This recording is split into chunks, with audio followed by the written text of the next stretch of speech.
की महाराष्ट्रामध्ये operation tiger नाही तर ऑपरेशन देवेंद्र फडणवीस सुरू. आणि 2024ला एक व्यक्ती जी आमच्यातून पळून गेली होती 2022 मध्ये धडपड करत होती की मला मुख्यमंत्री बनायचं, तुम्हाला एवढे पैसे मी देत असतो, भाजपला एवढे पैसे देत असतो, अमुक निवडणुकीला एवढे पैसे दिले, आता मला मुख्यमंत्री बनवा. कोणी नाही येत घेणार भाजपकडे, पण भाजपकडे नाही घेतले. कुठे पाठवले त्यांनी? मिंदेंकडे पाठवले. म्हणजे मिंदेंच्या आता किती झाले? त्यांचा आपापसातला अंडरस्टँडिंग आहे ना की नाही, कुठला पक्ष कोणी फोडायचा याचं अंडरस्टँडिंग. शिवसेना युबीटी कोणी फोडायची तर शिंदेनी फोडायची, काँग्रेस कोणाकडे जायचं तर भाजपकडे जायचं. हे जे चाललंय तुम्ही लक्षात घ्या, हे सगळे जे फोडाफोड चाललेली आहे ही भाजपाची ताकद वाढवण्यासाठी नाही, भाजपमध्ये एका व्यक्तीची ताकद वाढवण्यासाठी आणि बाकीच्यांचे पत्ते कापण्यासाठी. राजकारण बघा, जातीपातीचं राजकारण बघा, भ्रष्टाचाराचं राजकारण बघा, आमदार खासदार विकत घेतात. फोडाफोडीचं राजकारण कधी मला जमलं नाही आणि आम्हाला जमणार पण नाही. आणि विकत घेण्याचं जे राजकारण आहे, चॉईस दिलं तरी आम्ही करणार. हे आजच सांगून ठेवतो मी. ज्यांना कोणाला वाटत असेल आमचं सरकार 50 कोटी मिळतील, बिलकुल नाही मिळणार. तुम्ही निवडणूक आयोग, सगळी यंत्रणा तुमच्या हातात असून, ईव्हीएम असून, सगळं काही असून लोक तुम्हाला खाली खेचू शकतात. एका व्यक्तीला हरवायला, मी बाई पुरुष मध्ये फरक करणार नाही कारण त्यांची ताकद तेवढीच असते मला वाटतं, पण एका व्यक्तीला हरवायला, एका ममता दिदीनं हरवायला त्यांनी पूर्ण काय सीआयएसएफ बीएसएफ वगैरे 3 लाख सैन्य दल त्यांनी बेंगालमध्ये पाठवलं निवडणुकीसाठी. जे मणिपूरमध्ये पाठवलं पाहिजे होतं किंवा पीओके मध्ये घुसवायला पाहिजे होतं, त्याचा वापर भाजपने स्वतःच्या निवडणुकीसाठी केला. म्हणजे पण हे जरी खरं असलं तरी जनतेने एकदा ठरवलं आणि ह्या जनरेशनने जर ठरवलं की आत्ताच्या जनरेशनने की हे जे घाणेरडं राजकारण चालू नुसतं धर्माचं, जातीचं, भ्रष्टाचाराचं, पैशाचं, आमदार फोडण्याचं, पक्ष फोडण्याचं. अनुजा आता गेली होती जेव्हा 6 खासदार तुमचे फुटले त्यावेळेस तुमचा दौरा सुरू झाला होता. तो दौरा कव्हर करायला गेली आणि तिथे अनेकांशी चर्चा ती करत होती. त्याच्यामध्ये बोलताना काही तिकडचे म्हणजे तुमचे खासदार, माजी खासदार म्हणूया आपण, म्हणजे तुमचे माजी आत्ताचे आजी शिवसेनेचे, ते असं म्हणत होते की आमच्याकडे काही पर्याय राहिला नव्हता. आम्हाला जर खासदार म्हणून काम करायचं असेल तर आम्हाला सत्ताधारी पक्षाबरोबर गेलं पाहिजे आणि तरच आमची कामं होऊ शकतात. आणि त्याच्यामुळे आम्ही गेलो होतो. ओमराजे निंबाळकरचा इंटरव्ह्यू तिने केलेला होता आता, त्याच्यामध्ये ते ओमराजे निंबाळकर सांगत होते. हे कितपत खरं आहे? बिकॉज आदित्य ठाकरे सुद्धा विरोधी पक्षाचे आमदार आहेत. वरळीसाठी फंड मिळतो की नाही मिळत? साहिलजी, आम्ही जसं त्यांचं रिपोर्टिंग बघत होतो, कारण अर्थात आम्ही पूर्ण प्रवास करत असताना तसं आपलं पण रिपोर्टिंग पाहिलं होतं आणि मला वाटतं आपणच स्पेशल शो केला होता जिथे सगळ्या खासदारांना किती फंड मिळालेला आहे आणि त्याचं किती युटिलायझेशन झालंय ह्याच्यावर वाटतं आपण शो केला होता. आणि तो नुसतं आमच्या पक्षात नाही तर सगळ्या पक्षांमध्ये त्याची खळबळ झाली होती. अनेक लोकप्रतिनिधीनंतर त्यांचा फंड किती बुक झालाय, फंड किती युटिलाइज झालाय ह्याच्यावर सगळे थोडी गडबड झाली. सगळे प्रश्न विचारायला लागले, स्वतः ऑफिसमध्ये विचारायला लागले, बघ किती झालंय, काय झालंय. पण ह्याच्यातून 2 गोष्टी समोर आल्या. पहिली गोष्ट जी खरी आहे, जी सत्य परिस्थिती आहे, ती म्हणजे विरोधी पक्षाला जे काही इतर फंड असतात, म्हणजे एमपी लॅड फंड हा तुमचा हक्काचा असतो, तो तुम्हाला मिळालाच पाहिजे, तो मिळत असतो. आणि जे तुम्ही दाखवलं की तो पण फंड युटिलाइज केला नव्हता त्यांनी, म्हणजे एक तर मला वाटतं 1.5% फंड युटिलाइज केलेला आहे. संजय दिना पाटील. आता अशा लोकांबद्दल काय बोलायचं? म्हणजे मलाच नक्की नंतर धक्का बसला की अरे, आम्ही आमदार असून जेव्हा आम्हाला 5 कोटी मिळतो आमच्या मतदारसंघासाठी काम करायला, एका विधानसभेत पण तो फंड कमी पडत असतो. तुम्ही नगरसेवक बना, तुम्ही आमदार बना, तुम्ही खासदार बना, अगदी देशाचे पंतप्रधान जरी बनला तरी तुमच्या मतदारसंघामध्ये एवढी काम करण्याची संधी आता आहे. आणि काय काय गोष्टी तुम्ही नवीन करू शकता, काय काय लोकांच्या मागण्या असतात. मग म्हणजे लादीकरण पासून शेड बनवणं, प्लेग्राऊंड पासून बिल्डिंगला दुरुस्ती करणं वगैरे, ह्या सगळ्या गोष्टी जर तुम्ही घेतल्यात तर जवळपास तुम्हाला हा 5 कोटीचा फंड कुठच्याही स्तरावर कमी पडू शकतो. पण जेव्हा हे खासदार तो 5 कोटी पण स्वतःचा एमपी लॅड फंड वापरू शकत नाहीत तर कुठे ना कुठेतरी गडबड झालेली आहे. म्हणजे त्यांच्या कामामध्ये कुठेतरी ते कमी पडतात. हे पहिली गोष्ट म्हणजे आपल्याला मान्य करायला लागेल. त्याच पलीकडे जाऊन जर तुम्ही पाहिलं तर दुसरी गोष्ट ही पण खरी आहे की कुठे ना कुठेतरी नाही तर ह्याच भाजपच्या सरकारमध्ये किंवा शासनामध्ये पक्षपात हा एवढ्या ओपनली होतो की विरोधी पक्षाला गळा चेपायचा विरोधी पक्षाचा. म्हणून काय करायचं तर पूर्णपणे फंड बंद करून टाका. शून्य म्हणजे तुम्हाला तुमचा एमपी लॅड किंवा एमएलए फंड असतो तो दिल्यानंतर बाकीचा जो फंड तुम्ही मागता की मला एखादा रस्ता बनवायचा आहे किंवा हायवेचा फंड पाहिजे किंवा दुसरे जे काही फंड असतात, डीपीसीचे फंड असतात, डिस्ट्रिक्ट प्लॅनिंग कमिटीचे, ते सगळे शून्य केल्यानंतर तुम्ही नेमके कामं काय करणार? म्हणजे हा पक्षपातपणा जो आहे तो आम्हाला खरं तर लोकसभा आणि विधानसभेच्या पण अध्यक्षाला हा तुम्ही पण प्रश्न विचारला पाहिजे की जेव्हा एखादा लोकप्रतिनिधी म्हणून तुम्ही जातात, आमदार खासदार म्हणून, तुम्ही फक्त त्या पक्षाच्या नसता, तुम्ही लोकांनी निवडून दिलेलं असतं. बरं, जर तुम्ही शासनमध्ये आहात आणि आज मी विरोधी पक्षात आणि तुम्ही मला फंड कमी दिला, तुमच्या पण पक्षाचे लोक माझ्या मतदारसंघात आहेत ना, तिथे खड्डेवाल्या रस्त्यावर जाणार की फुटपाथ नसलेल्या रस्त्यावर चालण्याचा प्रयत्न करणार किंवा एखाद्या मैदानात जाणार जिथे मातीच नाहीये, काही भलतच कचरा पडलेला आहे. तर हा जो पक्षपातपणा आहे तो इतिहासात कधी झाला नव्हता. हा एक ठराविक रेशो असायचा, साधारणपणे 2:1 रेशो असायचा सत्ताधारी पक्ष आणि विरोधी पक्षामध्ये, की जर सत्ताधारी पक्षाला 10 कोटी तर विरोधी पक्षाला 5 कोटी, पण कामं ही त्यावेळी देखील व्हायची. तर हे दोन्ही गोष्टी म्हणजे एक, ह्या 6 लोकांमध्ये हे स्वतःच्या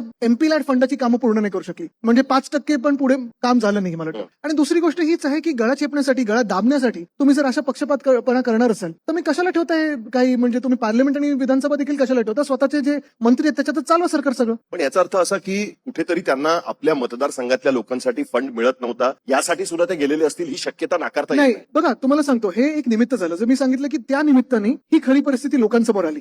पण जेव्हा तुम्ही बोलता की मला फंड मिळत नाही, तुमचा पहिला स्वतःचा फंड पूर्ण युटिलाइज करा. आता 2.5 वर्ष व्हायला लागली. 2.5 वर्ष झाल्यानंतर जर तुमचा स्वतःचा फंड तुम्हाला युटिलाइज नाही करतायत, मग तुम्ही काय करताय? आम्हाला महिन्याला फंड कमी पडतो की अरे इथे द्यायचं तिथे द्यायचं, आणि आमच्याकडे कसं म्हणजे प्रत्येक ह्याच्यात विधानसभा आणि लोकसभेमध्ये 6 विधानसभा असतात. एका आमदाराला स्वतःची विधानसभेसाठी 5 कोटी जर कमी पडत असतील तर खासदाराला कमी पडायलाच पाहिजे. 6 विधानसभा आहेत, तरी जर तुम्ही युटिलाइज नाही करू शकत 2.5 वर्षात, तर म्हणजे लाज वाटण्यासारखी गोष्ट आहे. कसं आहे पण की साहिलजी याच्यात एक अजून खरी परिस्थिती, म्हणजे हे झालं टेक्निकल कारण. खरी परिस्थिती ही होती किंवा खरी गोष्ट ही आहे की वैयक्तिक फंड त्यांना कमी पडतो. वैयक्तिक फंड म्हणजे काय असतं? मी ऐकलं नव्हतं 50 खोके एकदम ओके. तुम्हाला असं वाटतं की ह्यांना सुद्धा तुमचा आरोप आहे 100% की आरोप हा त्यांना पैसे दिले सेपरेटली? पैसे दिलेले आहेत, सौदा झालेला आहे, डील झालेला आहे. आणि ह्याच्याही पलीकडे तुम्हाला जाऊन सांगतो, हे पैसे आले कुठून? तर गेल्या काही दिवसांमध्ये ज्या बातम्या येतात ना, अयोध्येमध्ये जो घोटाळा झालेला आहे, राम मंदिर पण यांनी भाजपने सोडलं नाहीये, उज्जैनची भूमी देखील यांनी सोडली नाहीये, असेच ते पैसे कमवतात. हे मेटाफॉर आहे बेसिकली. Metaphor नाहीये. तिकडचे पैसे इकडे मग येणार वापरले. कुठून पैसे असून? येणार कुठून पैसे? दुसरं काहीच हे मार्ग असू शकत नाही. मार्ग नाराजी असू शकत नाही का? कारण एक पण मला सांगा, मार्ग असले तरी नसले तरी हा पैसा खरा आहे की खोटा आहे? हा भ्रष्टाचाराचा पैसा नाहीये. नाही, राम मंदिराच्या दानपेटीच्या काउंटिंग मध्ये भ्रष्टाचार राम झाला, ही गोष्ट मंदिरच्या खरी आहे. दानपेटीची त्याच्यावर काउंटिंग FIR झालाय. त्यांच्या अवतीभोवती तुम्ही- नाही साहिलजी, तुम्ही हा विषय किती मोठा विचार करा. राम मंदिरच्या दानाची पेटी तर आहेच, रामातल्या गळ्यातलं देखील चोरलं, रामाच्या पादुका चोरल्या भगवान श्रीरामाच्या त्या मंदिरातल्या रामलल्लाच्या. त्याच्यानंतर अवतीभोवती जे सगळे जमिनी होत्या, कोणी विकत घेतल्या आहेत, कोणाला विकल्या आहेत, कितीला विकत घेतल्या, कितीला विकल्या. तसंच उज्जैनचं झालं. उज्जैनमध्ये स्वतः मुख्यमंत्री भाजपचे आधी पर्यटन मंत्री होते, त्यांना मास्टर प्लॅन माहिती होता, बरोबर त्यांच्या परिवाराने जिथे जिथे त्या जमिनी येणार होत्या मास्टर प्लॅन मध्ये त्या विकत घेतल्या. हे मुख्यमंत्री झाल्यानंतर ह्यांच्याच शासनाला विकल्यात, आणि हे आम्हाला भाजप हिंदुत्व शिकवणार. ज्या भाजपने गेले 2 दशक या देशामध्ये राम मंदिरावर सगळीकडे राजकारण केलं, काही काही ठिकाणी दंगली घडवून आणल्या, आमच्यासारख्या पक्षांना देखील त्या मोहिमेत आणलं. म्हणजे माझे आजोबा वंदनीय हिंदू सम्राट बाळासाहेब ठाकरेंनी त्यांना पहिलं हिंदुत्व काय दाखवलं, त्याच्यानंतर भाजपने रथयात्रा काढली, राम मंदिरचा विषय घेतला. आज सगळं झाल्यानंतर त्याच राम मंदिरमधून तुम्ही पैसे काढता. बाकीचं सोडा, स्वतःला काय वाटत का नाही की मी पाप करतोय किंवा असं होतंय? हे एवढं राजकारण तुम्ही पेटवल्यानंतर, तुमची इमेज जगभरात तुम्ही हिंदुत्ववादी आणि दुसऱ्यांना तुम्ही हिंदुत्वाचे सर्टिफिकेट दिल्यानंतर तुम्ही राम मंदिरमधून पैसे काढता, तुम्ही उज्जैनमधून पैसे काढता. मुंबईत पण अनेक विषय असे आहेत, महाराष्ट्रातले देखील मंदिरांचे विषय आहेत. वाराणसीमध्ये देखील जेव्हा मी 2 वर्षापूर्वी गेलो होतो, एवढी मंदिरं भाजपने तोडलेली आहेत त्या कॉरिडॉरच्या नावाखाली. अनेकदा असं म्हणतात की आधी कुठच्याही राजांनी एवढी तोडली नसतील किंवा बादशाहांनी तोडली नसतील, एवढी मंदिरं भाजपने तोडली. प्राचीन मंदिरं, पुरातन मंदिरं. पण तरी सुद्धा एक गोष्ट तर आपण लक्षात घेतलीच पाहिजे ना, की म्हणजे हे सगळे मुद्दे आहेतच. राम मंदिराच्या काउंटिंग मध्ये भ्रष्टाचार झालाय की नाही झालाय, तर झालाय, कारण त्याच्याबद्दल FIR झालाय, त्याच्याबद्दल चर्चा मीडियामध्ये सुरू आहे आणि सगळ्याच पद्धतीने सुरू आहे. FIR होऊन पुढे काय? लाज Investigate- वाटत नाहीये ना? पुढे काही क्लीन चिट तर मिळणारच आहे, ती आतापासूनच आपण मानून पकडू की चला क्लीन चिट मिळणार आहे. त्याच्याबद्दलचा सुरू आणि त्याच्याबद्दल विरोधी पक्ष पण आवाज उचलतात या सगळ्या गोष्टी. पण माझा प्रश्न आपण मूळ याच्यावरती येऊ, कारण आजचा विषय आमचा असाच होता की ठाकरेंची शिवसेना सतत का फुट, हा आमचा विषय होता आज बेसिकली. मी SSC माध्यमातून शिकलेलो आहे. कसं असतं की शाळेमध्ये 10वीची एक बॅच असते, 10वीची परीक्षा पास झाली की ती बॅच 11वी मध्ये जाते. मला किती का लागते? हा, म्हणजे मला असं कळत नाहीये की शिवसेना युबीटीची किंवा उद्धव ठाकरेंची 10वीची बॅच संपतच नाहीये, ती सतत आपली जातच चालली आहे. त्याच्यामधनं जे लोक चालले ते आमची 10वीची बॅच संपत नाहीये, कारण सतत पेपर फुटी होते, पेपर फुटत चाललेलं आहे. पेपर फुटी होतात की स्टुडंट्सना फोडून घेऊन जात आहे. पेपर फोडतात, स्टुडंट्स मधूनच फोडतात ना पेपर अनेकदा. मुळात झालंय काय की महाराष्ट्रामध्ये, आणि हे खूप गंभीर आहे साहिलजी, म्हणजे थोडं विश्लेषण तुम्ही पण करतात, आम्ही पण खोलावर करत असतो, थोडं अंतर्गत चर्चा ऐकत असतो. राजदीप जी इथे बसलेले, त्यांना दिल्लीची चर्चा पण माहिती असते अंतर्गत, त्यांच्या हास्यावरनं कळलं बघा. पण बेसिक असं आहे की महाराष्ट्रामध्ये ऑपरेशन टायगर नाही, तर ऑपरेशन देवेंद्र फडणवीस असून, आणि 2024ला एक व्यक्ती जी आमच्यातून पळून गेली होती 2022 मध्ये, धडपड करत होती की मला मुख्यमंत्री बनायचं, तुम्हाला एवढे पैसे मी देत असतो, भाजपला एवढे पैसे देत असतो, अमुक निवडणुकीला एवढे पैसे दिले, आता मला मुख्यमंत्री बनवा. तेव्हा काही मुख्यमंत्री होऊ शकले नाहीत, कारण संघाचा पाठिंबा हे देवेंद्रजींबरोबर. आणि अर्थात भाजपचे स्वतःचे 130 की 135 त्यांचे आमदार आल्यानंतर एका 40 की 44 आमदार आलेल्या पक्षाला कसं मुख्यमंत्री करायचं, किती पैसे भाजपला दिले तरी. पण झालंय असं की आता 2-2.5 वर्षानंतर परत सातत्याने एकतर दरेगावमध्ये किंवा दिल्लीत जाऊन, देखो ना दिया ना मैंने पैसा, अभी ये हो रहा है, अभी वो हो रहा है, हे सगळ्याची त्यांची मिसिंग लिंक ते भरून काढतायत ना, त्यांना परत कसंही त्यांना मुख्यमंत्री बनायचं. साधी गोष्ट आहे, तुम्ही आमच्यातून 6 खासदार फोडले, लॉजिकनी किंवा कॉमन सेन्सनी जर तुम्हाला तिथे 2/3 मेजॉरिटी पाहिजे भाजपकडे, किंवा तुमचं मेजॉरिटी पण बनवायची असेल, तर तुम्ही कोणाकडे घेणार आहे 6 खासदार? कारण तुमच्याकडे आता काय कायदा सुव्यवस्था नाहीच आहे, कुठचाही न्याय मिळत नाहीये, तर तुम्ही कोणाकडे घेणार? भाजपकडे घेणार. विचारायला कोण आहे बरं? कोणी नाहीये, तर घेणार भाजपकडे. पण भाजपकडे नाही घेतले, कुठे पाठवले त्यांनी? मिंदेंकडे पाठवले. म्हणजे मिंदेंच्या आता किती झाले? त्यांचा आपापसातला अंडरस्टँडिंग आहे ना, की नाही, कुठला पक्ष कोणी फोडायचा याचं अंडरस्टँडिंग. शिवसेना युबीटी कोणी फोडायची तर शिंदेनी फोडायची, काँग्रेस कोणाकडे जायचं तर भाजपकडे जायचं, हे अंडरस्टँडिंग आहे त्यांच्यामध्ये. महायुती तुम्हाला असं वाटतं की आपापसात खूप, तसं नाही. क्लिअर अंडरस्टँडिंग अंडरस्टँडिंग महाराष्ट्रात नाहीये. लोक अंडरस्टँडिंग सचिन अहिर बघा, माझं पूर्ण तर होऊ द्या. अंडरस्टँडिंग इकडे महाराष्ट्रात आणि महाराष्ट्राच्या भाजपात आणि मिंदेंमध्ये नाही. अंडरस्टँडिंग हे दिल्लीच्या भाजपातलं कोणाचं आणि महाराष्ट्रातलं कोणाचं. कारण 2 गोष्टीत, मोदीजींनंतर पंतप्रधान बनणार कोण, हा एक मोठा प्रश्न आहेच. आता जर तुम्ही पाहिलं तर जे मुख्यमंत्री नवीन बसवलेले आहेत, मग ते सम्राट चौधरी असतील, ते हेमंत असतील, ते सुवेंदू असतील, हे सगळे मुख्यमंत्री हे काही कोर प्युअर बीजेपी नाहीये. हे बीजेपीचे कार्यकर्ते जे 25-30 वर्ष घरदार सोडून जे कामं करतात, आंदोलनं करतात, घरोघरी जाऊन प्रचार करतात, कुठच्याही पदाच्या मागे लागत नाहीत, हे कोणी नाहीयेत. हे चेहरे सगळे बाहेरून आणलेले भ्रष्टाचारी लोकांचे चेहरे आहेत. का फुटले होते? तर ईडी सीबीआय मागे लागली होती किंवा पैसे देऊन यांना विकत घेतलं. नाही, मुद्दा काय तसंच ते बाहेरच्या लोकांना केला हा मुद्दा आहे की ईडीसीबीआयचा मुद्दा पूर्ण तर करू द्या. तसंच इथे परत त्यांना देवेंद्रजी नकोत, कारण कदाचित 29ला एक चेहरा भाजपमधून जो पुढे येऊ शकतो, जी चर्चा तुम्ही मी आणि आम्ही सगळ्यांनी आधी केलेली आहे ती म्हणजे देवेंद्रजी. तर त्यांचा पत्ता आत्ताच कापायचा असेल तर नितीन गडकरींचा कापला, शिवराज सिंग चव्हाण यांचा कापला, तर कोण? मिंदे. आणि हे सगळे जे चालले आम्ही कोलॅटरल आहोत. चला आमचा पक्ष फुटतो ना, आम्ही भेटत नाही, आम्ही फिरत नाही. बरं, सचिन हेर तर हे बोलूच नाही शकत की मी भेटत नाही, परवा पण माझ्या गाडीतच होते. पण मुद्दा हा आहे खरं पण मुद्दा हा आहे, ममता बॅनर्जी भेटत नाहीत का? आंदोलनं करत नाहीत का? राज्यात फिरत नाहीत का? दौरे करत नाहीत का? अरविंद केजरीवाल भेटत नाहीत, फिरत नाहीत, आंदोलनं करत नाहीत. ते तिथे पण मला सांगा, टीएमसीच्या जेव्हा 20 खासदार फुटले, भाजपमध्ये का नाही घेतलं त्यांनी? कुठे पाठवलं की कुठचा तो पक्ष? एनसीपीआय. आता एनसीपी रोहित इथे बसले, तुमचं नाही ना कुठे? तर मुद्दा हा आहे की हे जे चाललंय तुम्ही लक्षात घ्या, हे सगळे जे फोडाफोड चाललेली आहे ही भाजपची ताकद वाढवण्यासाठी नाही, भाजपमध्ये एका व्यक्तीची ताकद वाढवण्यासाठी आणि बाकीच्यांचे पत्ते कापण्यासाठी.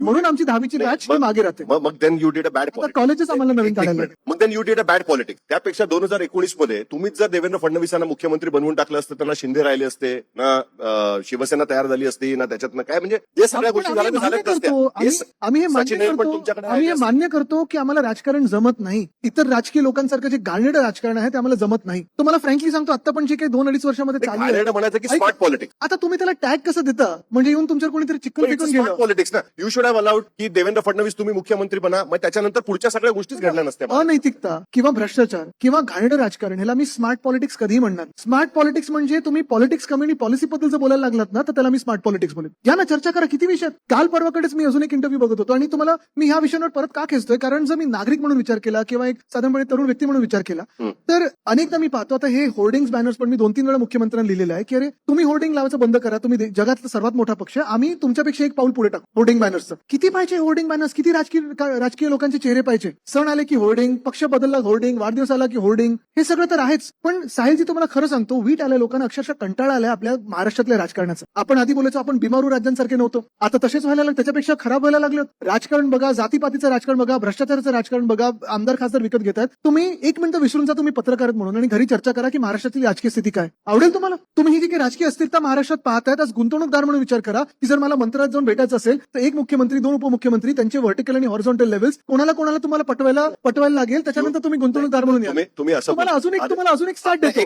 अजून एक स्टार्ट देतो. जे मी सतत बोलतो ना, पॉलिटिक्स थोडं कमी बोला आणि पॉलिसी बद्दल बोला. Politics is all about policy, हे माझं तरी मत आहे. फोडाफोडीचं राजकारण कधी मला जमलं नाही आणि आम्हाला जमणार पण नाही. आणि विकत घेण्याचं जे राजकारण आहे, चॉईस दिलं तरी आम्ही करणार नाही. हे आजच सांगून ठेवतो मी. ज्यांना कोणाला वाटत असेल आमचं सरकार 50 कोटी मिळतील, बिलकुल नाही मिळणार. मुद्दा हा आहे, आज पण आपल्या देशात जी परिस्थिती आर्थिक झालेली आहे, जी परिस्थिती आपल्या फॉरेन पॉलिसीची झालेली आहे, कुठे चाललोय आपण देश म्हणून? विचार आपण कधी केलाय की राजकारणच करायचं, नुसतं पक्ष फोडायचे, नुसतं हे करायचं?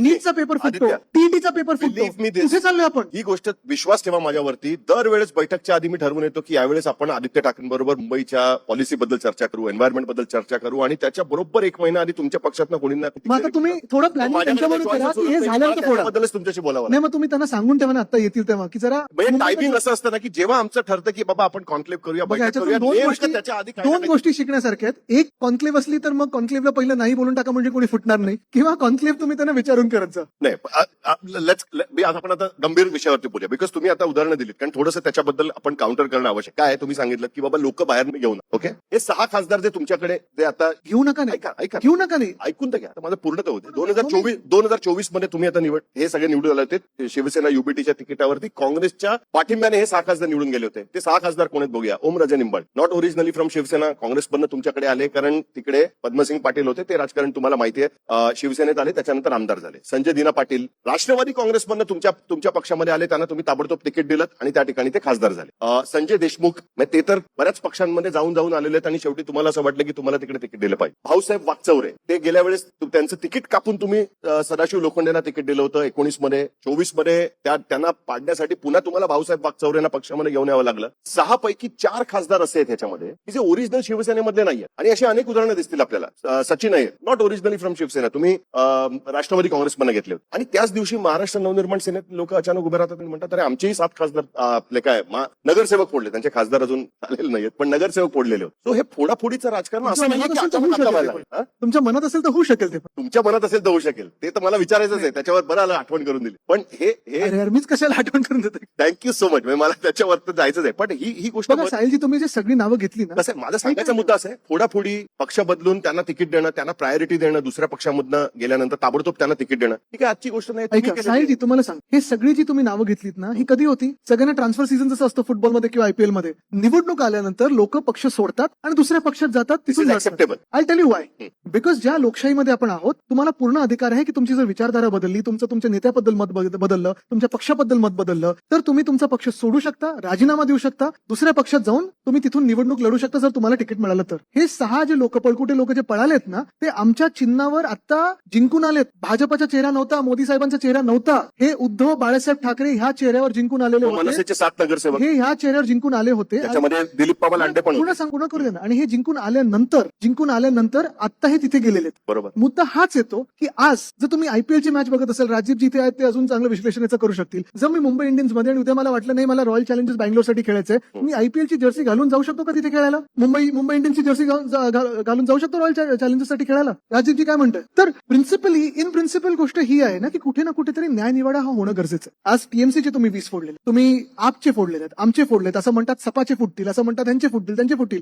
वेळ अशी येऊ शकते भाजपचे पण फुटतील, कारण एवढे लोक भाजपमध्ये आता काँग्रेसचे झालेले आहेत. कधी त्यांना वाटेल की चला राहुलजींना पंतप्रधान बनवलं पाहिजे, आपण पुढचा चेहरा राहुलजीच आहे. जर भाजपमधून भाजपचं कमळ घेऊन गेले तर काँग्रेस के हात में कमल आहे तो क्या होगा? त्यांच्या हातात नुसतं मळ राहणार. तो मळ चोळून सुद्धा त्याच्यात जर काय मुद्दा हा आहे की राजकारण बनवतातच आहेत ना त्याच्यामध्ये. एक्झॅक्टली. पण कुठे ना कुठेतरी सुप्रीम कोर्ट कडून निकालता येणं गरजेचं आहे. कुठे ना कुठेतरी हे थांबणं गरजेचं आहे. आणि मी तर आजच हे सांगतोय की तुम्हाला जायचं ना 6 लोकांना, पुचके बनवू नका, आज राजीनामा द्या आणि निवडणूक लढा. तर जेवढे पैसे मिळाले असतील उतरू आमच्या विरोधात पैसे. नाही, पण असं होतं ह्याच्यामध्ये की ज्याच्या हातात सत्ता किंवा ज्याच्याकडनं आपल्याला राजकीय फायदा मिळू शकतो त्या पक्षामध्ये लोक उड्या मारतात. ही गोष्ट आताच मान्य केली. बरोबर आहे. पण हे जनतेने मान्य करायचं की नाही हे जनतेच्या हातात आहे. माझा मुद्दा असा आहे की राजकीय पक्षांनी तर ती गोष्ट मान्य केली आहे ना, तुम्ही सुद्धा ती गोष्ट मान्य केली. अरे मग आम्हीच गेलो. बाळ म्हणे किती निवडणुकीपूर्वी आले, हकालपट्टी झाली ना पंडितची, गेले ना तिकडे. हकालपट्टी केली ना पंडितची, हकालपट्टी आम्ही केली. राजकारणामध्ये जे जाणार होते म्हणून अकालपट्टी. नाही, त्यांनी विड्रॉ केलं म्हणून आम्ही ताबडतोब हकालपट्टी नाही, केली. माझा मुद्दा असा आहे की राजकारणामध्ये काहीतरी पातळी ठेवली पाहिजे. तुम्हाला त्या मतदारसंघामध्ये शिवसेनेचा म्हणून माणूस सापडला, तुम्हाला भारतीय जनता पार्टीमधनं घ्यायला लागला आणि त्याला अरे पण अनेक शिवसैनिक आमचे आता भाजपमध्ये दिसतात, अनेक शिवसैनिक आमचे दुसऱ्या पक्षात दिसतात. हे मी तुम्हाला परत एकदा सांगतो, कोणी कुठच्या पक्षात जावं हा त्यांचा निर्णय असतो, पण नैतिकता दाखवावी, हिंमत दाखवावी, थोडी लाज दाखवावी आणि राजीनामा देऊन जावं. नाही, आपण राजकीय नैतिकतेबद्दल बोलतोय. इनफॅक्ट तुम्हाला आज पण मी सांगतो, आपण राजकीय आज पण तुम्हाला सांगतो, जे कोणी आमच्या पक्षामध्ये येतात, जेव्हा पहिली भेट आमची होते की आम्ही अमुक पक्ष सोडून तुमच्या पक्षामध्ये येतोय, आज पण आम्ही त्यांना सांगतो की एक पहिली गोष्ट म्हणजे पहिलं राजीनामा देऊन या, पक्ष फोडून येऊ नका. दुसरी गोष्ट म्हणजे तुम्ही तुमच्या बॉस बद्दल किंवा फॉर्मर बॉस बद्दल घाणेरडं बोलणं हे बिलकुल अपेक्षित नाही. उलट बोलला नाही तरी आम्हाला चालेल, तुम्ही तुमच्या कामाला लागा. पण जे काही घाणेरडं राजकारण आता झालेलं नाही, वाटेल ते बोलायचं, मनातील ते बोलायचं, असेल हिंमत तर सांग ना, पैसे नव्हते तुला, पैसे कमवायचे होते म्हणून गेलास. अमुक भेटत नाही, तमुक भेटत नाही, असं होत नाही, तसं होत नाही. पण हे खरं आहे का? भेटत नाही वगैरे हे तुणतुणं मी बघा, कधीपासून तुम्हाला ऐकलं. तुम्ही भेटत नाही कारण पक्ष फुटतो. आता तुम्ही ठरवलंच आहे की पुढच्या कॉन्क्लेव्हला लपून कुठेतरी दुसरीकडे जायचं. नाही, आपण माझा सांगण्याचा मुद्दा असा आहे की हे खरं आहे का? हे कधीपासून सुरू आहे की आम्हाला काय मातोश्रीचे दरवाजे आमच्यासाठी उघडे नसतात, हे आम्हाला तसं नसतं. आणि मी पण हाच दरवाजा शोधतो नेमका की कुठचा एवढा मस्तपैकी बंद आहे की हे लोक येऊ नाही शकत आणि बरोबर ज्यांना यायचं त्यांना येऊ शकतात. पण हे सगळं खोटं आहे. बघा हे तुम्हाला अजिबात खरं नाही. 2004-2005 साली कोटरी तो शब्द चालू झाला. 4 तेव्हा जणांचं. वंदनीय हिंदू सम्राट बाळासाहेब ठाकरे आमचे दैवत आहेत, पण उद्धव ठाकरे आम्हाला भेटत. हो. आता उद्धव ठाकरे आमचे दैवत आहेत, आदित्य ठाकरे आम्हाला भेटत. काय तुम्ही भेटता की नाही भेटत? तुम्ही ठरवा. काय? अरे मला तुम्ही सांगा, भेटत नसलो तर कसं चालेल या राजकारणात राहून? मुद्दा असा आहे की आता हे ना काय आंघोळीला सोबत घेऊन जायचं का की चला आपण एकत्र आंघोळ करूया? एवढं मी कोणाला आत घेणार नाहीये, हे तुम्हाला आजच लिहून देतोय. म्हणजे राजकारण करणं मग आता मुश्किलच. 6 लोक डोळ्यासमोर आहेत, जाऊ दे. रवी हे करायचं नाहीये. राजकारण करणं मुश्किल होत चाललंय. कारण तुम्ही 2022 मध्ये तुमच्या पक्षाचं नाव चिन्ह एकनाथ शिंदेकडे सोपवण्यात आला. एक अख्खी फळी जी शिवसेनेची होती, ज्याच्यामध्ये 2-2, 3-3, 4-4 टर्म असलेले शिवसेनेचे आमदार होते, जे एकनाथ शिंदेबरोबर निघून गेले. त्यानंतर नव्याने तुम्ही रिबिल्ड केला पक्ष, शिवसेना युबीटी बनवली, नवीन लोक उभे केले. भले काही लोक तुम्ही बाहेरनं आणले असतील, पण तरी सुद्धा नवीन उमेदवार दिले, तुम्ही त्यांना निवडून आणलं, आमदार झाले, लोकसभेत निवडून आले. पुन्हा तेही तिकडे जात आहे. एक अशी भीती निर्माण झाली आहे का की आता आपण कोणाला घेतलं तर तो टिकेल की नाही टिकेल? आता हे पुढे कसं करायचं अशी एक भीती निर्माण झाली आता सततची फूट तुम्हाला असल्यामुळे सांगू का दरवर्षी. भीती घेऊन कुठेच तुम्ही जाऊ शकत अंधभक्तीने पण कुठे जाऊ शकत नाही, पण आम्ही अंधविश्वास ठेवतो. जे कोणी सोबत असतात अनेकदा असं सांगतात की सपोज तुम्ही आता आमदार असेल, अरे साहिल जोशी फुटणार आहेत, लक्षात ठेवा लक्षात ठेवा. तर लक्ष ठेवा म्हणजे नेमकं काय करायचं? कोण सांगतं या सगळ्या गोष्टी? कोणी सांगत असतं, कधी पत्रकार कोण सांगतं, कधी कोण ऐकलं सांगतं, कधी अफवा चालू होते, कधी आपल्यामध्येच अविश्वास जास्ती वाढवण्यासाठी किंवा ते वातावरण बनवण्यासाठी चालू असतं. पण लक्ष ठेवायचं म्हणजे आता काय सीसीटीव्ही लावायचं तुमच्या मागे, की तुमच्या मागे आता स्पाईज लावायचे, काय लावायचं? मुळात जर मी तुमच्यावर विश्वास ठेवलेला आहे आणि अंधविश्वास ठेवलेला आहे, तुम्हाला जर विचारत पण नसेल मी की अरे तुम्ही ह्यांना भेटलात त्यांना भेटलात, काय चाललं नेमकं, ते ही नैतिकता तुमच्यामध्ये पण पाहिजे, हे प्रिन्सिपल तुमच्यामध्ये पण पाहिजे की नाही, ह्यांनी जर माझ्यावर विश्वास ठेवलाय तर मी सार्थक ठरलं पाहिजे त्या विश्वासाला. हे दोन्ही बाजूनी असायला पाहिजे. आणि जसं मी सांगितलं ना की ठीक आहे, पुन्हा सुरुवात केली आम्ही. 29ला तर बदल घडणार आहे. बघा 2024ला जे 400 पार बोलत होते, एक्झिट पोल त्यांना 350 दाखवत होतं, 240 वर अडकले. You are not कदाचित प्रधानमंत्र्यांना पहिल्यांदा त्यांच्या पूर्ण सीएम टू पीएम इतिहासामध्ये किंवा प्रवासामध्ये पहिल्यांदा मेजॉरिटीच्या खालती यायला लागली. आणि हे घडू शकतं जर देशाने ठरवलं तर. तुम्ही निवडणूक आयोग सगळी यंत्रणा तुमच्या हातात असून, ईव्हीएम असून, सगळं काही असून लोक तुम्हाला खाली खेचू शकतात. सो यू बिलीव्ह की अजूनही निवडणुकीच्या माध्यमातून आय ट्रुली बिलीव्ह की 2029ला बदल हा घडणार, निवडणुकीच्या माध्यमातूनच बदल 100% घडणार. SIR, मतचोरी, वोट चोरी आणि हे बाकी सगळं होत राहणार. हे सगळं जरी झालं तरी ते जेन्युन वोटर्स आहेत. आणि मी फक्त जेन्झी बोलत नाही, कारण मी एक का विचार नाही एक मिनिट सॉरी मी का विचारलं सांगतो. आता इंडिया अलायन्सची बैठक झाली दिल्लीमध्ये. राहुल गांधींचं एक भाषण, त्याची ऑडिओ क्लिप काँग्रेसने रिलीज केली. ठीक आहे. त्या भाषणामध्ये राहुल गांधी असं सांगतात की आतापर्यंत तुम्ही जे पारंपरिक पद्धतीने ट्रॅडिशनल पद्धतीने जे राजकारण करताय ते राजकारण आता चालणार नाही. थिंग्स हॅव चेंज, गोष्टी बदललेल्या आहेत आणि त्याच्यामुळे त्या पद्धतीचं राजकारण होणार नाही. तुम्हाला नव्याने गोष्टी आखाव्या लागतील. आणि त्यांचं म्हणणं आहे की त्यांनी तृणमूल काँग्रेसच्या नेत्यांना पण सांगितलं होतं की तुम्ही इलेक्शन हरताय म्हणून. का हरताय? कारण तिकडे SIR आणि इतर गोष्टी. कुठेतरी असं वाटतंय की राहुल गांधींचा निवडणुकीच्या राजकारणावरचा विश्वास उडत चाललाय आणि यू आर सेइंग की नाही आपण निवडणुकीच्या माध्यमातूनच जिंकून जाऊ नाही. मी तुम्हाला शकतो. दोन्ही बाजू सांगतो. त्यांचं म्हणणं हे आहे, जे उद्धव साहेब पण आता म्हणत होते की क्रांती किंवा बदल हे फक्त मतांवर किंवा तुम्ही निधी मिळतोय निधी मिळत नाही ह्याच्यावर होऊ शकत नाही. तुम्हाला क्रांतीसाठी किंवा बदलासाठी रस्त्यावर उतरायला लागतं, त्या जोमाने उतरायला लागतं, जोशाने उतरायला लागतं, सगळं काही जोश असायला लागतो. पण हे होत असताना जी निवडणूक 24 मध्ये झाली आणि आता जी होणार आहे निवडणूक 29 मध्ये, अर्थात SIR तर होणार आहे. बंगाल आणि बिहारमध्ये आणि आपल्यामध्ये SIRचा फरक हा आहे की बंगाल आणि बिहारमध्ये निवडणूक असताना तोंडावर 1 महिन्यावर असताना हा SIR घडला होता किंवा झाला होता किंवा करून घेतला होता. आपल्याकडे आता जो SIR होत आहे, मला वाटतं कालपासून त्याचं सुरू झालेलं काम, एन्युमरेशन सुरू झालंय, घरोघरी जातात. आम्ही देखील BLAच्या मागे लागले. गेले 1.5-2 महिने आम्ही चुपचाप शांतपैकी शाखा टू शाखा, जिल्हा टू जिल्हा कोऑर्डिनेशन चाललेलं आहे. BLA आपले पहिले 100% नेमून घ्या. त्या BLAच्या माध्यमातून पुढचं जे काम आहे ते बघून घेतोय. मॅपिंग असेल, प्री मॅपिंग असेल, ह्याच्या सगळ्यावर फोकस आहे. पण महाराष्ट्र असेल किंवा दुसऱ्या राज्यांमध्ये जिथे SIR होत आहे, आपल्याला संधी आहे की हा SIR नीटपणे करून. उदाहरणार्थ जर तुम्ही पाहिलं असेल तर विधानसभेमध्ये 1.5 कोटी मतदार आपले मुंबईत होते. त्याच्यातून साधारणपणे 30 लाख मतदार हे संभाव्य दुबार किंवा बोगस होते. तसंच आता पण मुंबई महानगरपालिकेच्या निवडणुकीमध्ये जवळपास 17 लाख लोक आम्ही असे शोधले होते जे कदाचित दुबार असू शकतात. श्रद्धा जाधव आमच्या ज्या माजी महापौर होत्या, त्यांचं नाव 7 वेळा आलंय. सुनील शिंदे जी जे आमचे आमदार आहेत 5 वेळा नाव आलंय. तर ही कॉमन मराठी नाव आहेत ज्यांची कदाचित खरोखर दुबार असू शकतात किंवा नाव कॉमन आहे म्हणून ते फ्लॅग झाले असतील. पण ह्याच्यावर पहिला आपण काम करणं गरजेचं. जे नॉन ट्रेडिशनली ते बोलत आहेत की फक्त प्रचार केला, रोड शो काढले, रॅली केलं, तर असं होत नाही. बरं, ममता दिदींकडे काय केलेलं, तर एका व्यक्तीला हरवायला, मी बाई पुरुष मध्ये फरक करणार नाही कारण त्यांची ताकद तेवढीच असते मला वाटतं, पण एका व्यक्तीला हरवायला, एका ममता दिदीनं हरवायला त्यांनी पूर्ण काय CISF BSF वगैरे 3 लाख सैन्य दल त्यांनी बेंगालमध्ये पाठवलं. जे मणिपूरमध्ये पाठवलं पाहिजे होतं किंवा POK मध्ये घुसवायला पाहिजे होतं, त्याचा वापर भाजपने स्वतःच्या निवडणुकीसाठी केला. म्हणजे 90 लाख मतदार तुम्ही पहिले काढले, त्याच्यानंतर तुम्ही मिलिटराईज केलं निवडणूक आणि तुम्ही तुमच्या बाजूने करून घेतली. हे असा कधीही प्रकार या देशात काय आपल्या देशाच्या इतिहासात ब्रिटिश काळात पण झाला नव्हता आणि आता पण झाला नव्हता, जो भाजप करत. पण हे जरी खरं असलं तरी जनतेने एकदा ठरवलं आणि ह्या जनरेशनने जर ठरवलं की आत्ताच्या जनरेशनने की हे जे घाणेरडं राजकारण चालू आहे, नुसतं धर्माचं, जातीचं, भ्रष्टाचाराचं, पैशाचं, आमदार फोडण्याचं, पक्ष फोडण्याचं, तुम्हाला एक स्टॅट देतो. You agree with Rahul Gandhi or not? तुम्ही राहुल गांधी जे म्हणाले ते बरोबर आहे. खरं आहे त्यांचं की तुम्ही पाहिलं असेल अनेक गोष्टी जे ते बोलतात, राहुल गांधी जे बोलतात ते कधी 6 महिन्यानंतर कधी 6 वर्षांनंतर खऱ्या होतात. हे खरं आहे. इथेनॉल बद्दल बोलले होते, कोविड बद्दल आम्ही सगळेच बोलत होतो, आता जे ट्रेड डील झालेलं आहे किंवा जी आर्थिक स्थिती आहे त्याच्याबद्दल बोलले होते, अनेक गोष्टींबद्दल ते बोलत असतात. पण तुम्हाला अजून एक स्टॅट देतो, पुढच्या 10 ते 12 वर्षामध्ये जवळपास 120 कोटी लोक जगभरातले हे तुमच्या इमर्जिंग मार्केट्स मधले जॉब मार्केटमध्ये येणार आहेत. जॉब्स किती अवेलेबल होणार आहेत हे मी नाही बोलत आहे, अजय बांगा जे वर्ल्ड बँकचे प्रेसिडेंट ते बोलतात. 40 कोटी. सिंगापूर ह्याच्यावर विचार करते, अमेरिका ह्याच्यावर विचार करते, UK विचार करते. सिंगापूरमध्ये तर त्यांच्याकडे सांगतात की आमच्याकडे स्किल जॉबसाठी या, आमच्याकडे जॉब ओपनिंग्स आहेत. हे लोक जर विचार करत असतील तर आपला भारत देश जिथे सगळ्यात जास्ती तरुणाई आहे, जिथे आपण पाहतोय बेरोजगारी वाढत चाललेली आहे, आपण का नाही विचार करत आहे? म्हणजे आपण नुसतं धर्मावर मग 50 वर्षापूर्वी हे बरोबर होते की ते बरोबर होते, नेहरू पहिले पंतप्रधान झाले पाहिजे होते की सरदार पटेल की सावरकर, ह्याच्यावरच आपण अडकणार आहे का? आणि भाजप मुळात हेच करत आहे ना. त्यांनी 14 मध्ये जिंकवायला आपल्याला स्वतःला जिंकून घेण्यासाठी भविष्य दाखवलं आपल्याला. अच्छे दिन आएंगे आएंगे म्हणजे आपण ह्याच्यात आम्ही पण विसरलो आहोत युतीमध्ये असताना की लाएंगे बोलले नव्हते, आएंगे अपने आप आएंगे, भविष्याबद्दल बोलले आणि आता कुठे नेतात आपल्याला भूतकाळात नेतात. एनसर्टचं टेक्स्टबुक बदलतात, हे बदलतात, ते काय 2 वेळा तुम्ही सुद्धा विश्वास ठेवला त्याच्यावरती, 14 आणि 19. थर्ड टाइम आजच्या दिन आहे याच्यावरती आदित्य ठाकरेंनी सुद्धा 2 वेळा 2 वेळा विचारलं. आम्ही फसलोच ना, तिसऱ्यांदा फसलो नाही आमचं तर समजतो मी नशीब. रोहित पवार इकडे आलेले आहेत. Good you said one thing. मी आता मगाशी म्हणाल ते की रस्त्यावर उतरून आंदोलन केलं पाहिजे. रोहित पवार आता पुण्यात न येत आहेत मला वाटतं. त्याच्या आधी ते संभाजीनगरला होते. संभाजीनगरला शेतकऱ्यांचं आंदोलन सुरू परवा भेटले ना मला ते. परवा तिकडे भेटले जेव्हा तुमचा ह्यांचा वेळा सुरू होता. ही अशी आंदोलनं आम्हाला महाराष्ट्रात कधी दिसणार आहेत की रोहित पवार आणि आदित्य ठाकरे तिकडे आंदोलन करतायत, रस्त्यावर उतरतायत, एकत्र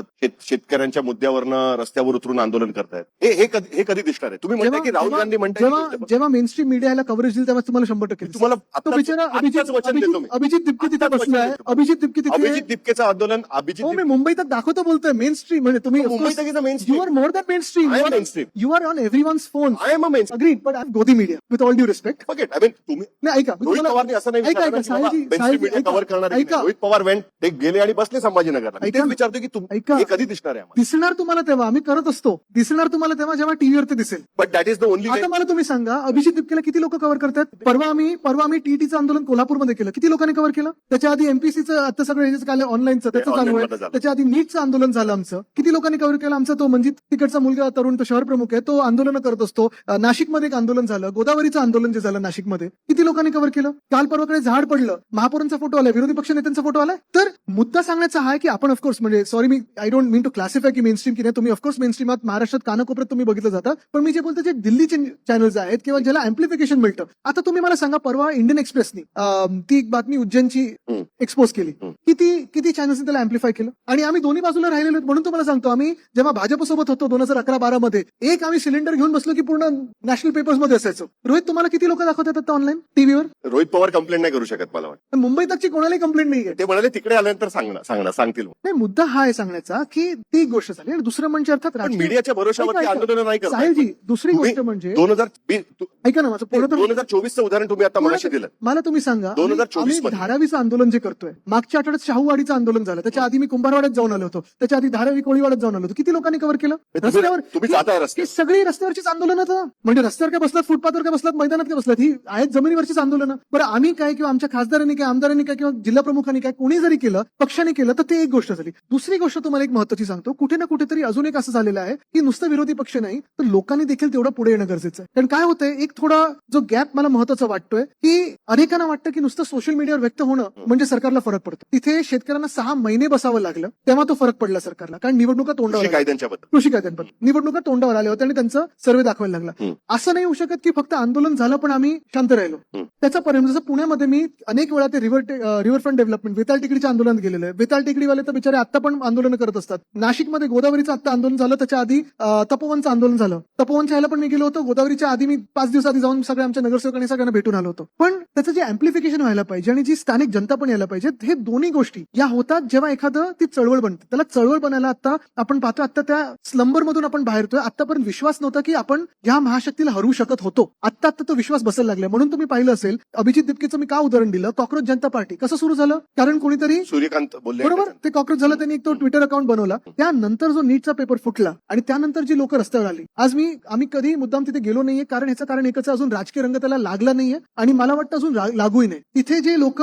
फेन्स सिटर्स असतील, अराजकीय असतील, भाजपमधले पण जे लोक असतील ज्यांना वाटतं की नाही माझ्यावर अन्याय होतोय, हे चुकीचं आहे, हे पण आले पाहिजेत. Very good. तुम्ही कॉक्रोच जनता पार्टीचा विषय काढला, कारण मला उद्धव ठाकरेंचं स्टेटमेंट आठवतंय. ते इंडिया अलायन्सच्या मीटिंगमध्ये उद्धव ठाकरे त्यांनी असं म्हटलं की कॉक्रोच जनता पार्टीला जो काही सपोर्ट मिळतोय हे विरोधी पक्षाचा फेल्युअर आहे. हे स्वतः उद्धव ठाकरेंनी मान्य केलं, जो मुद्दा मी मांडायचा प्रयत्न करत होतो. आम्हाला रिइन्व्हेंट तर करायलाच लागणार. विरोधी पक्षांनी ज्या पद्धतीने जी आंदोलनं करायला पाहिजे ती अभिजित दिपके सारखा मुलगा येऊन करायचा प्रयत्न करतोय, हे विरोधी पक्षाचं फेल्युअर आहे, स्वतः उद्धव ठाकरे म्हणाले. बरोबर आहे. म्हणून तर आम्ही सतत सांगतो ना की आम्हाला रिइन्व्हेंट ऍज सगळ्याच पक्षांना, राईट फ्रॉम भाजप टू आम्हाला ह्या जनरेशनसाठी किंवा आत्ताच्या वेळेसाठी करायला लागणार. जर देश पुढे चालला असेल, देशाची विचारधारा वेगळीकडे असेल, राजकीय विचारधारा वेगळी असेल, तेव्हा त्याच्यावर आले बघा टाइम्स अप, ते भाजपसाठी आले तुमच्या त्या प्रॉम्प्टरवर. तरी सुद्धा मी एक प्रश्न अजिबात सोडणार मी नाही. तुम्हाला सॉरी एकच उदाहरण देतो. आता जे तामिळनाडूमध्ये पण घडलं टीव्हीके, बरोबर आहे. कोणाला वाटलं होतं की एक वेगळा पक्ष ज्यांनी तेवढा प्रचार नाही केला, जेवढा आंदोलन आपण म्हणतो की फिरायला पाहिजे, भिंगरी जाऊन फिरायला पाहिजे, लोकांना फ्रेश नुसतं चेहरा नाही तर तुम्ही काय ऑफर करताय जनतेला, किती पॉलिसी बद्दल ऑफर करताय. करताय, तुम्ही काय बोलताय, काय करताय आणि किती करून दाखवताय, किती वचनपूर्ती करताय, हे लोकांना देखील पाहिजे असतं. ठीक आहे. माझे शेवटचे 2 प्रश्न आहेत. पहिला प्रश्न माझा हा आहे की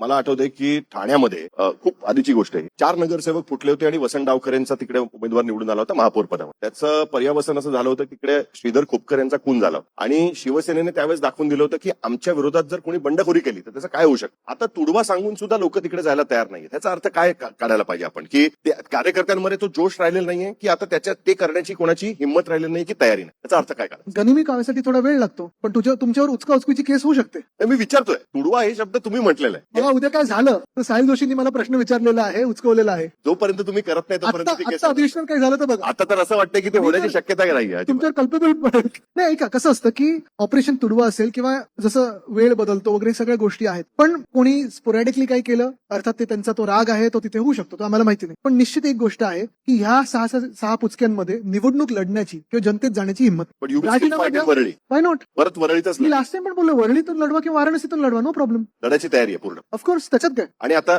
मगाशी तुम्ही आठवण करून दिली होती आपल्या त्या सगळ्या ह्याच्यामध्ये तर अरे मला वाटलं विसरलं. नाही, अजिबात नाही. चला आता जाऊया बोलली. नाही काय म्हणजे आता काय होणार आहे त्याचं, ते महापालिकेमध्ये ठाकरे बंधू एकत्र येणं वगैरे. आणि मला वाटतं पब्लिक डिमांड एक निश्चित काय त्याच्यामध्ये काय त्याच्यामध्ये होत की तुम्ही पाहिलं असेल, आम्ही जे एकत्र आलो, जी तिसरी भाषा आपल्यावर पहिलीतून लादली जात होती त्याच्या विरुद्ध एकत्र आलो. त्याच्यानंतर जो माहोल बनत गेला, लोकांची डिमांड वाढत गेली, लोकांमध्ये ते वातावरण बनत गेलं. आणि अर्थात राज्यासाठी असेल, देशासाठी असेल, खरोखर समाजातले जे विषय असतील त्याच्यासाठी आम्ही जवळपास एका सुरातच बोलत असतो आणि महापालिकेत पण एकत्र काम करत असतो. पुढच्या निवडणुकांमध्ये अर्थात दोन्ही पक्षप्रमुख हे चर्चा करतीलच. पण इट इज निवडणूक टू निवडणूक, की आता पुढच्या काळामध्ये राजकारण एकत्र करण्याच्या दृष्टीने प्रयत्न आहे. एकत्र तर महाराष्ट्रासाठी केलं आलोच पाहिजे आहे. की नाही केलं आम्ही पाहिजे? पहिल्यापासून बोलतोय की एकत्र आलो एकत्र राहण्यासाठी, आणि ते आम्ही करत आहोत. एक नवीन फोर्स, की कारण आता एक परिस्थिती अशी झालेली आहे की तुमचे पण लोक ज्या पद्धतीने चालले आहेत, ट्रेन ऑलमोस्ट सेमच होण्याची शक्यता वाटायला लागली हळूहळू. हर फिक्र को धुए में उडाता चला गया. चलो ठीक आहे, याच बोर्डवरती thank you so much Aditya Thackeray. खरं तर मला शंका होती की येणार नाही येणार, पण शेवटी आता मला कळलंय पुढच्या वेळी काय करायचं. सगळ्या आमदारांना पहिलं रिसॉर्टला न्यायचं, मग मुंबईत यायचं. Thank you so much. एक विश्वास आहे ना, तर परत ती हेडलाईन चालेल की आदित्य ठाकरेंनी दर्शवला विश्वास. Thank you so much. थँक्यू, धन्यवाद.